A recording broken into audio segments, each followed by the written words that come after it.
Bonjour à tous. Alors aujourd'hui, je vous propose un système d'inéquations qu'on va résoudre dans R, donc dans l'ensemble des nombres réels. Pour ça, on va utiliser des intervalles. Et ensuite, une fois qu'on aura trouvé cette solution dans R, on va essayer de déterminer dans ces solutions quelles sont celles qui sont dans Z, c'est-à-dire Z, l'ensemble des entiers relatifs. Donc on est parti tout de suite. Tout d'abord, je rappelle qu'un système, donc ça se note comme ça avec une grande accolade dans laquelle on met devant, ça peut être des inéquations, des équations. Ici, j'ai choisi de mettre deux inéquations, donc on a un système d'inéquations. Et un système, ça signifie que vous allez devoir chercher des valeurs de x qui vont vérifier simultanément, en même temps, à la fois la première et la deuxième inéquation. Donc la première étape de ce genre de résolution, c'est d'abord de résoudre indépendamment chacune des deux inéquations. Pour cela, on va travailler donc par équivalence. Ça veut dire qu'ici, on va transformer par les manipulations habituelles, c'est-à-dire mettre tous les x à gauche et ensuite diviser par le coefficient de x. Donc, première chose ici, on va aller doucement.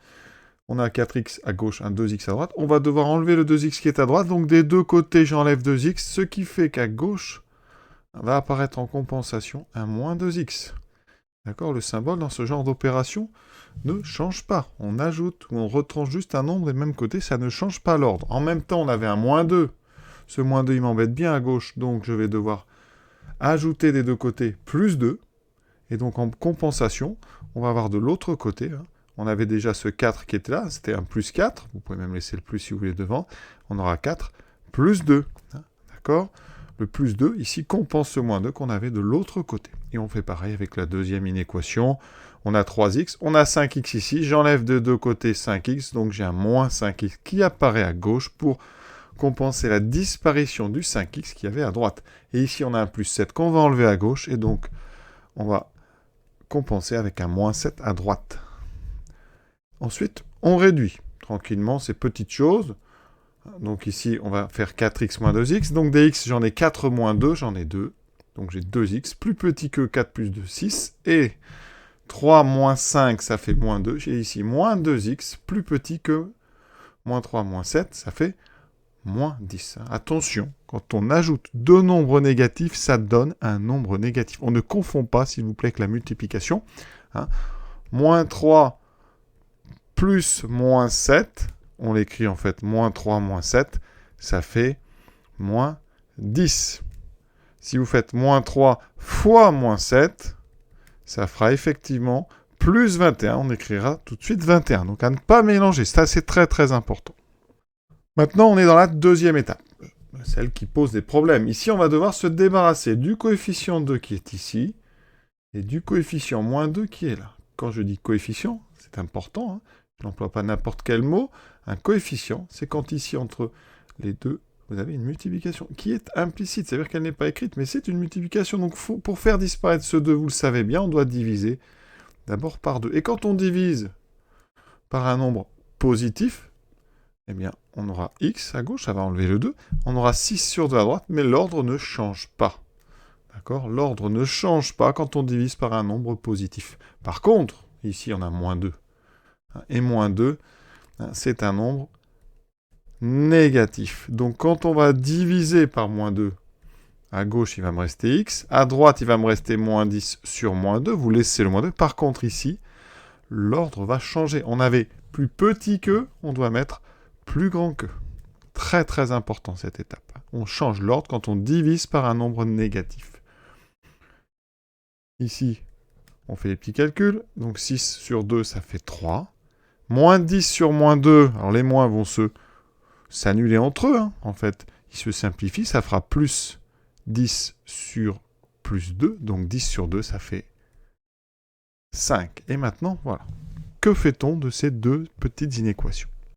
Ici, je cherche donc des réels qui sont à la fois inférieurs ou égaux à 3, c'est ce que me dit la première inéquation, d'accord? Et à la fois supérieurs strictement à 5. Alors, ici, il y a deux façons. Soit vous, dans votre tête, vous imaginez la situation, est-ce qu'on peut être à la fois plus petit que 3 et plus grand que 5? Évidemment que non. Donc ici, en fait, c'est impossible. On ne peut pas être à la fois inférieur à 3 et supérieur strictement à 5. C'est impossible, donc il n'y a pas de solution.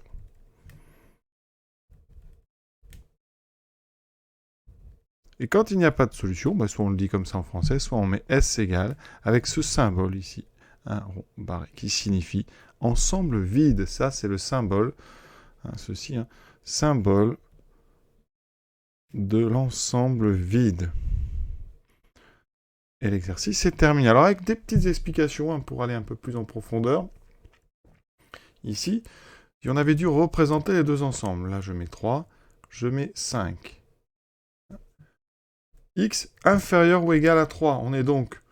Alors, moins l'infini c'est à gauche, plus l'infini c'est à droite. Alors, je vais essayer de garder les mêmes couleurs quand même pour toute la droite. On va mettre ça. Donc, moins l'infini, plus l'infini. D'accord? Ici, premier intervalle. Inférieur ou égal à 3. Donc déjà, je suis avant 3. Je suis à gauche. Ensuite, inférieur ou égal, j'ai le droit d'être égal à 3. Donc je vais fermer le crochet vers l'intérieur de ma zone jaune. Vous voyez, la zone est là. Je le ferme vers l'intérieur. Strictement plus grand que 5.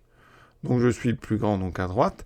Et je ne dois pas prendre 5. Je n'ai pas le droit d'être égal à 5. Donc je vais mettre les crochets vers l'extérieur. D'accord? Et qu'est-ce qu'on remarque? Qu'on doit être à la fois dans le jaune et dans le bleu. Mais c'est impossible. Vous voyez ici, il y a les deux ensembles sont ce qu'on appelle disjoints. Les deux intervalles, ces deux intervalles sont disjoints. Ils n'ont pas d'intersection. Et quand on n'a pas d'intersection, on dit que c'est une intersection vide.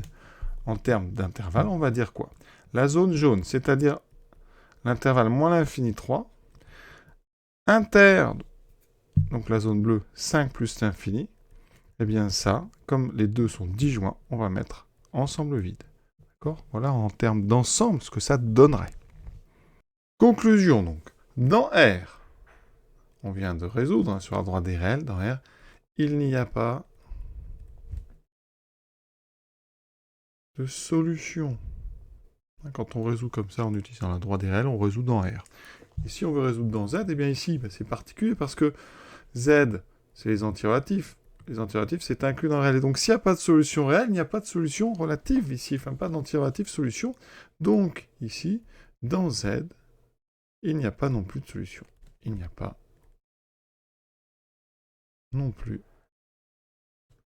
de solution. Voilà. Je vous souhaite une bonne fin de journée à tous et à très bientôt.